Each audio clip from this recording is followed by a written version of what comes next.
Clockwork Apocalypse. Theorists say the U.S.-Israel-Iran war is America's bid to reset post-1945 supremacy.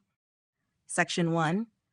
In the shadow of the dramatic January 2026 capture of Venezuelan President Nicolas Maduro and the rapid escalation of U.S.-Israeli strikes on Iran since late February, a provocative interpretation has taken root among some of the world's most prominent economists and geopolitical critics. They argue that what looks like a targeted security operation is actually something far more calculated, a deliberate American bid to ignite a wider conflict, even at the risk of World War III, in order to reset the global order back to the post-1945 moment when the United States stood alone as the only intact superpower. This is not fringe internet speculation.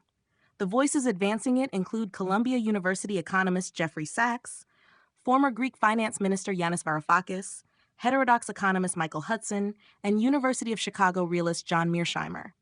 Their analysis stitches together two seemingly separate events: the fall of Maduro and the bombing of Iranian nuclear sites, missile bases, and oil infrastructure into a single, ominous narrative of engineered hegemony. Section 2. The Theorists' Case, A Clockwork Plan. Jeffrey Sachs has been the most vocal. In interviews throughout March 2026, Democracy Now!, Glenn Deason podcasts, and his own briefings, he describes the twin campaigns as a war of blatant aggression led by two malignant narcissists, Donald Trump and Benjamin Netanyahu. He explicitly links the Venezuela raid, which redirected Venezuelan oil away from China, to the Iran strikes, calling both part of a world war that the U.S. is waging for global hegemony.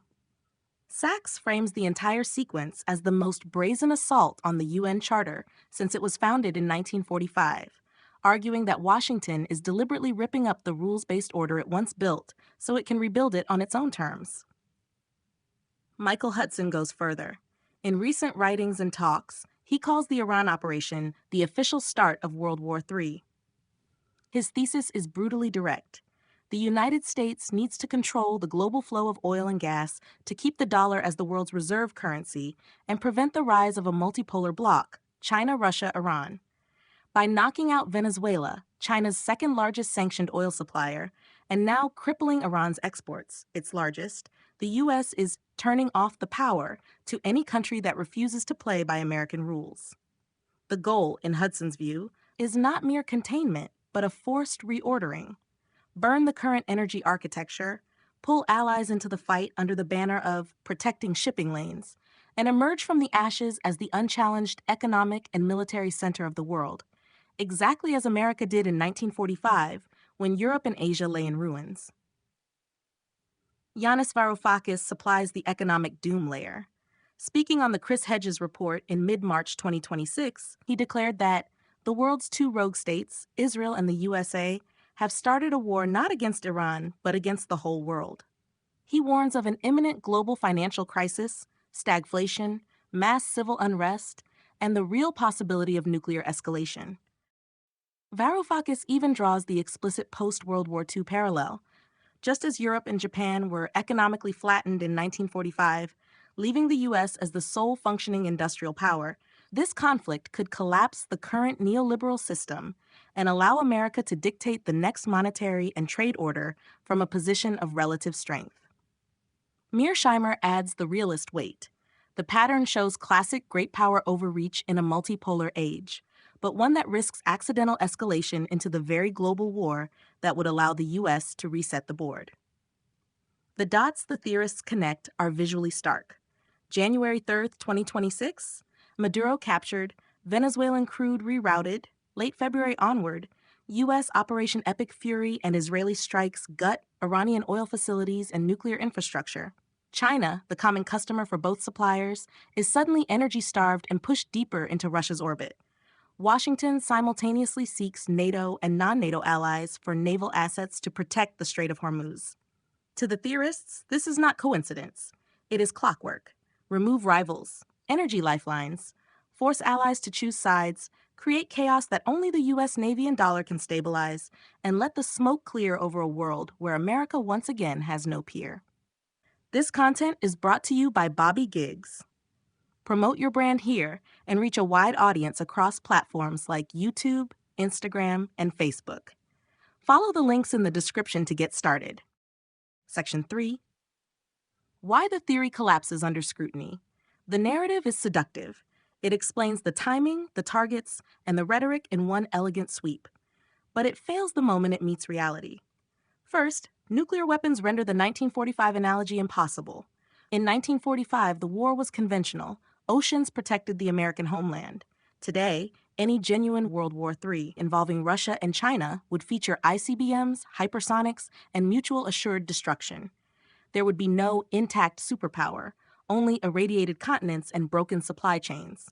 No serious planner in Washington believes you can glass the planet and then declare victory. That is not hegemony. It is collective suicide. Second, the actual policy signals contradict a master plan for Armageddon. President Trump has repeatedly described the Iran operation as 4 to 5 weeks, not endless war. He has distanced the U.S. from some of Israel's more maximalist moves, publicly warning no more attacks on certain Iranian gas fields.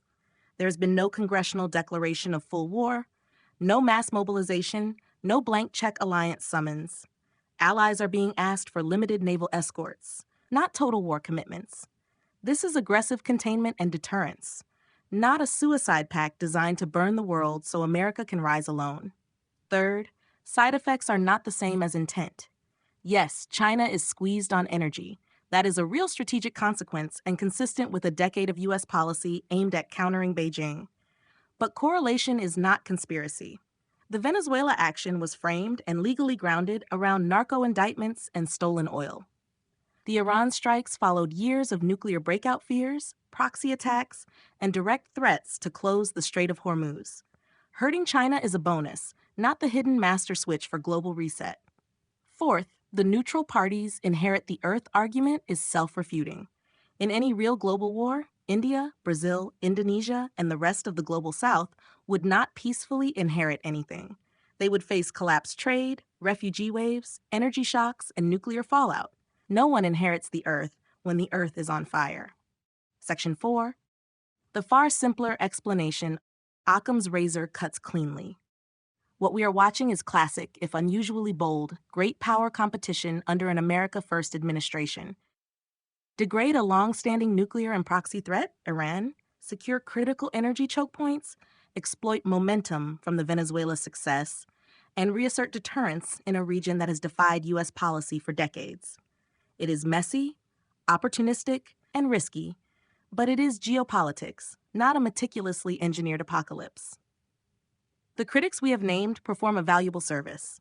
Sachs, Varoufakis, Hudson, and Mearsheimer are right to sound alarms about escalation dangers, financial contagion, and the fragility of the current world order. Their warnings deserve attention. But the leap from aggressive U.S. policy hurts rivals to Washington is deliberately starting World War III to replay 1945 requires ignoring physics, logistics, domestic politics, and the public record. The clock is ticking, yes, but it is not a doomsday mechanism built in some Pentagon basement.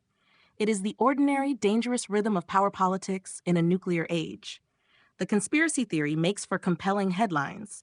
The simpler truth, that nations pursue interests aggressively without needing a suicide plot, is what actually explains the world as it is.